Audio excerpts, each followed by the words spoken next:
안녕하세요. 오늘은 이력서입니다. 이력서. 한국 이력서도 쓰려면 막막한데 일본 이력서를 쓰려니까 심히 막막하실 겁니다. 제가 시행착오를 많이 겪으며 최종 합격까지 했던, 인터넷으로 많이 찾아보면서 다듬어 왔던 일본어 이력서 쓰기를 영상 하나로 담아 보겠습니다. 먼저 양식. 일본어 이력서 양식은 어느 정도 정해져 있습니다. 이렇게 일본어 이력서 양식으로 검색해봐도 양식이 많이 나오는데, 오늘 저는 제가 썼던 항목들로 설명드리겠습니다. 먼저 자격, 직력, 경력이죠. 경력을 적는 표부터 시작해 보겠습니다. 보시면 저는 연호로 썼어요. 이건 사실 그냥 2023년, 2025년 이렇게 써도 된다고는 하는데, 저는 오히려 제가 외국인이기 때문에 일본 문화에 맞춰서 썼어요. 성의를 보여주는 거죠. 다만 쓰는 방식은 통일은 해야 됩니다. 연호로 쓰실 거면 전부 다 연호로 쓰시고, 연도로 쓰실 거면 전부 다 연도로 쓰시면 됩니다. 학력 적으실 때 고등학교 졸업부터 시작합니다. 그리고 대학 입학, 군대를 다녀오신 분들은 군대 가신 것도 꼭 적어주시고요. 복학을 언제 했는지, 졸업을 언제 했는지 적어주시면 됩니다.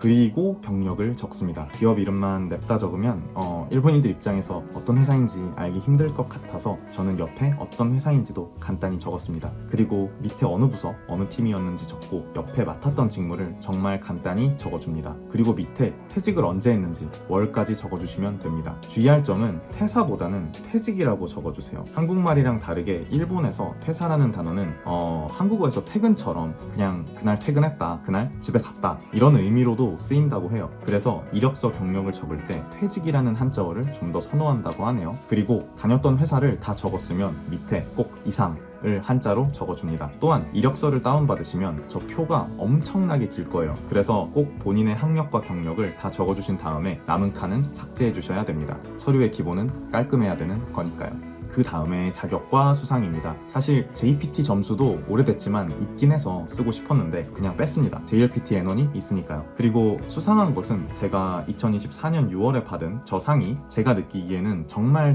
강력한 수상 경력이었어요. 그래서 그걸 많이 강조하기 위해서 볼드 처리해서 제출했었습니다. 저 정도의 형식 파괴는 자신이 정말 강조하고 싶은 항목이라면 괜찮다고 생각해요. 그 다음 토쿠이 카모쿠, 센코 카모쿠. 제가 쓴 것을 예로 들면 제가 교육 전공이거든요. 그래서 이런 식으로 썼어요. 인지발달 단계에 따른 교육법, 성취도 평가 방법, 인간에 대한 다각적인 관점 등을 배웠습니다. 특히 학생의 나이, 수준, 성격 등을 고려하여 적합한 수업을 설계하고 실시하는 방법을 배웠습니다. 이러한 지식은 대상 관객에 관한 분석과 그에 적합한 솔루션을 제공하는 능력으로 이어진다고 생각합니다. 대학에서 뭘 배웠는지 이야기하고 그게 제 직무에 어떻게 연결됐는지 썼습니다. 사실 좀 억지죠? 제가 느끼기에도 억지 같은데 제 전공과 하는 일이 너무 달라서 이렇게 쥐어짜내서 썼었어요. 무관한 전공을 했지만 자신 있습니다 보다는 제 생각에는 이렇게라도 내가 대학에서 배운 게 직무에 도움이 된다고 말해주는 게 좋은 것 같아요. 저는 경력직이라서 사실 이 부분을 채용 담당자분이나 임원분들이 자세히 보셨는지 잘 모르겠어요. 근데 신입분들이라면 상당히 중요한 항목이라고 생각합니다. 다음엔 자기 PR입니다. 저는 수상 경력을 먼저 넣어버렸는데 사실 바로 위에 썼잖아요. 그만큼 강조하고 싶었던 겁니다. 사실 저는 정말 본인이 강조하고 싶은 포인트라면 여러 번 적어도 된다고 생각해요. 경력기술서에도 적고, 포트폴리오에도 적고, 이력서에도 이렇게 2번 나오고, 그래도 된다고 생각합니다. 이력서를 처음 읽는 담당자분이 정독을 안 할 수도 있으니까요. 다만 그냥 받았다 이렇게 또 한 번 쓰지는 않았고, 제가 이렇게 저렇게 참여한 이 프로젝트로 요 상을 받았습니다 정도로 조금 더 자세하게 썼습니다. 그리고 다음에 전시 이벤트 프로젝트의 제너럴 리스트다 라고 썼는데, 기획 영업직은 아무래도 디자인팀, 인하우스 제작팀, 외주 기업 담당자들, 제일 중요한 클라이언트, 여러 사람들과 요구사항, 일정 다 조율해야 되잖아요. 프로젝트 자체를 기획해야 되기도 하고요. 제가 이전 직장에서 기획서 작성부터 일정 조율, 제작까지 여러 가지를 해봤습니다 라는 것을 강조했고, 그렇기 때문에 3번 프로젝트 전반의 관리 경험이 있습니다 라고 적은 겁니다. 그리고 기획 영업직이라고 해도 현장에 나가서 관리 감독을 해야 하는 경우가 많기 때문에 그것까지 제가 해본 적이 있다고 적었습니다. 저는 이력서도 결국엔 글이잖아요. 그래서 독자한테 술술 읽혀야 된다고 생각해요. 그렇기 때문에 이어지는 스토리가 조금 있으면 좋다고 생각합니다. 더군다나 저는 기획직으로서 글을 써야 되는 직업인데 이력서부터 잘 안 읽히면 저를 절대 뽑지 않을 것 같았어요. 그리고 마지막에 제가 사용할 줄 아는 툴을 적었습니다. 앞서 말씀드린 것처럼 제가 원래는 제작일도 조금 했었기 때문에 사용할 줄 아는 툴이 조금 있어서 적었습니다. 그리고 취미 특기입니다. 이거는 사실대로 적었습니다. 특히 제가 요리하는 걸 좋아해서 나중에 비자가 나오고 오사카에 가게 되면 현지 마트에서 재료 사서 요리해서 먹는 콘텐츠도 해보고 싶네요. 네, 빠르게 넘어가겠습니다. 지망 동기입니다. 저는 두 가지로 나눠서 썼습니다. 하나는 일본에서 일하고 싶은 이유, 또 하나는 이 회사에서 일하고 싶은 이유입니다.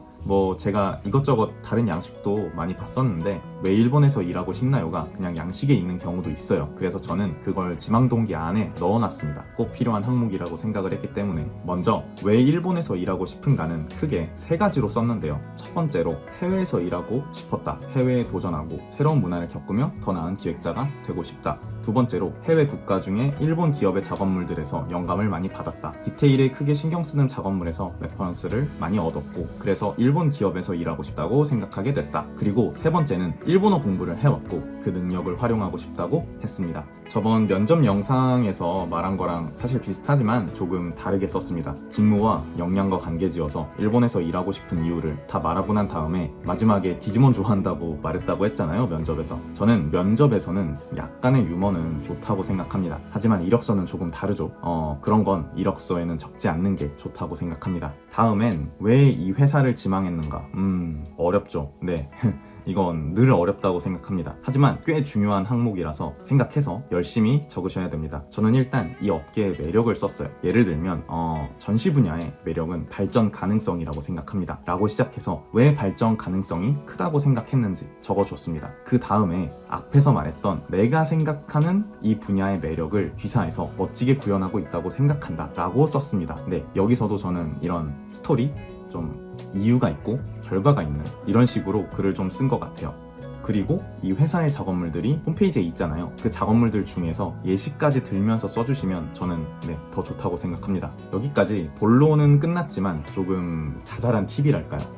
제가 처음 일본 취업을 생각했을 때 잘 몰랐던 것들을 짧게 정리해 보겠습니다. 먼저 일본에서는 이력서를 자필로 써야 된다는 이야기가 있는데 이건 제 경험상 절대 아닙니다. 그냥 워드로 작성하시면 되고요. 오래전에는 일본인들은 자필로 쓰는 게 정석이었다고 하는데 시대가 바뀌었고 게다가 저희는 외국인이잖아요. 이건 걱정하실 필요 전혀 없습니다. 그러면 일본어 타이핑을 해야 되는데 일본어 타이핑할 때 우리가 신경 써야 될 것 몇 가지 말씀드릴게요. 반점 같은 경우 요게 있고 약간 요게 있잖아요. 저 같은 경우에는 영어만 쓰는 칸, 예를 들면 영문조서 적는 칸을 제외하면 반점은 다 일본어 타이핑하면 나오는 요 모양으로 찍었습니다. 숫자를 적을 때도 반각이 있고 전각이 있어요. 숫자를 반각으로 적으면 약간 요렇게 나오고 정각으로 적으면 이렇게 나옵니다. 약간 숫자가 정사각형의 공간을 차지하고 있죠.